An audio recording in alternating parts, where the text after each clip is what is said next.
किए कहे इतिहास केवल पुस्तकर पृष्ठरे रहे, केबे केबे इतिहास लुचि रहे पत्थर रे, पहाड़ रे और भग्नावशेष रे।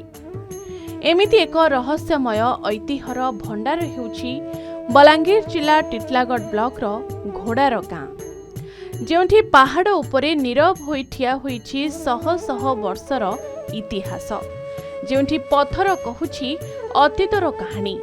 हेले एही ऐतिह्य आज भी रहिछि प्रशासन रो दृष्टि आढुआल रे। एहा केवल एक पत्थर नुहे, एहा हेउछि हजार हजार वर्षर आस्था व इतिहास रो प्रतीक।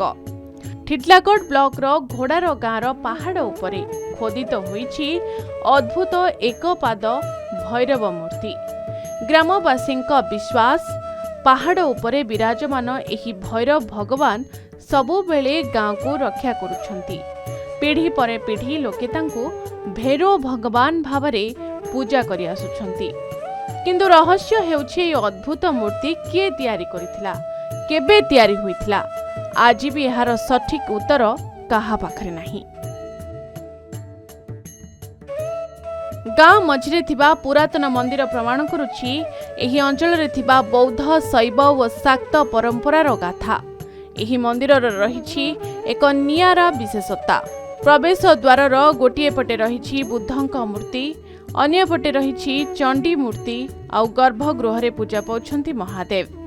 मंदिर गोटिए किंतु तीनोटी धार्मिक परंपरार अद्भुत समन्वय एठारे।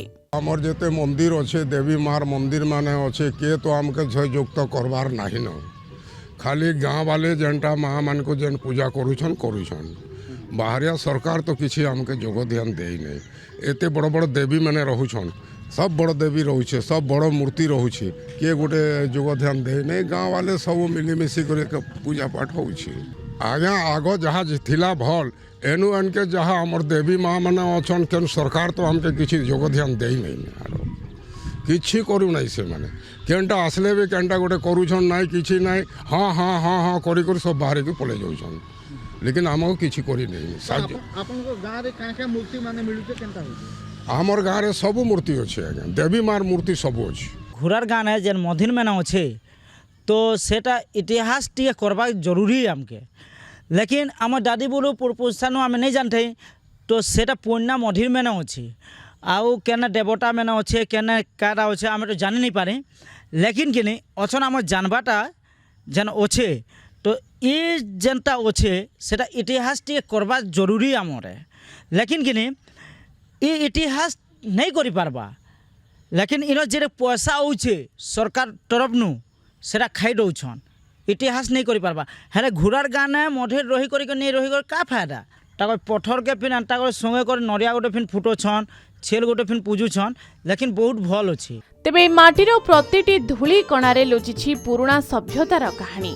गाँ मझिरे थिबा बुदालिया स्थान रे देखिबाकु मिले अनेक प्राचीन पत्थर मूर्ति व भग्नावशेष।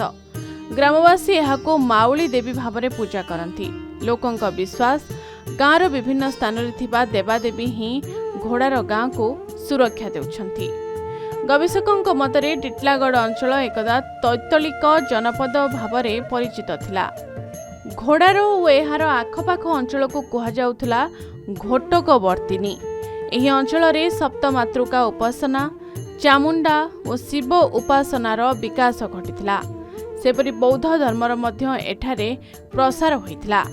तेबे कुहा जाए ख्रीष्टाब्द 820 मसीह पद्म संभव एही अंचल को आसी बौद्ध धर्मर प्रचार करथिले। इतिहास एते बड़ संपद थिले मध्य आज यह संरक्षण अपेक्षा। प्राचीन मूर्ति व मंदिरर सुरक्षा पाई ग्रामवासी दीर्घ दिन धरी दाबी करि आसुछंती। सेटा किंवदंती किंतु प्रकृत रे सेटा गोटे तंत्र साधन पीठ थिला। आउ से सप्तमातृका उपासना रो विवर्तन होइतिला रानीपुर झरियाल के धरिकरी। आ घोड़ार अंचल पर अधिकांश जगार विभिन्न गाँव रे खेत मानकर भितर गोटे गोटे खेत अच्छे ताके पुतिली खेत बोलिक कहसन। हेले भी घोड़ार भी गोटे पुतिली खेत अच्छे सेने चामुंडांकर संगे सप्तमातृका रहीचन। सप्तमातृका भितर चामुंडा भी थीसन। आउ भैरव होउचंती शिव। शिवंकर जेन जटारू भैरव जात होइतिले जे कि दक्ष यज्ञ विनाश करथिले तांको आमे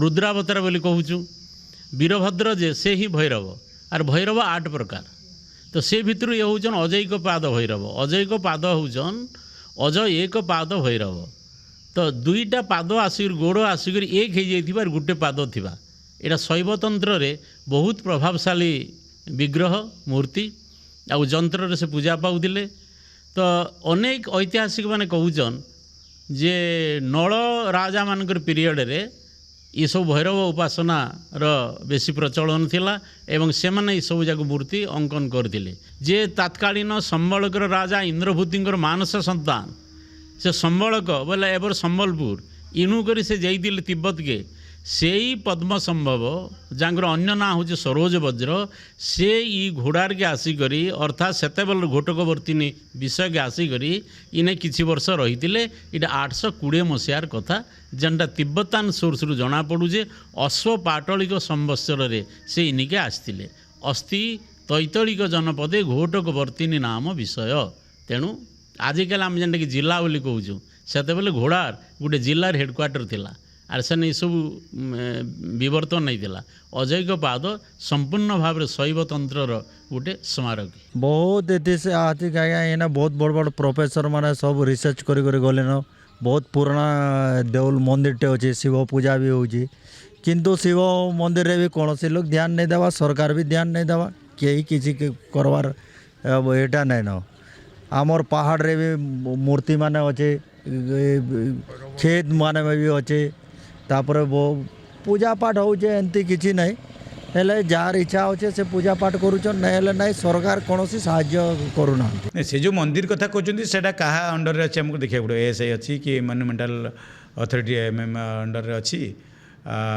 बा आमर देवोत्तर कमिशन से देखा पड़ो टी आम देखला जदि से सरकारी विधि व्यवस्था भितर अच्छी निश्चित तार जत्न नेब एएसआई हूँ बा देवोत्तर कमिशन हूँ ना जी पब्लिक डेटी थे तो तार से लोक मैंने से गाँव लोक मैंने तो तार दायित्व नेबा कथा तो आप गोटे लिखित अभियोग देले आम देखा तर्जमा करवा कौन हो हजार वर्षर इतिहास को निज छाती धरी ठिया होईछि घोड़ार गाँ पत्थर रे लुचिथिबा ए ऐतिह्य जदि उचित संरक्षण पाए तेबे यह केवल बलांगीर नुहे समग्र ओडिशार गर्व होई परिबो।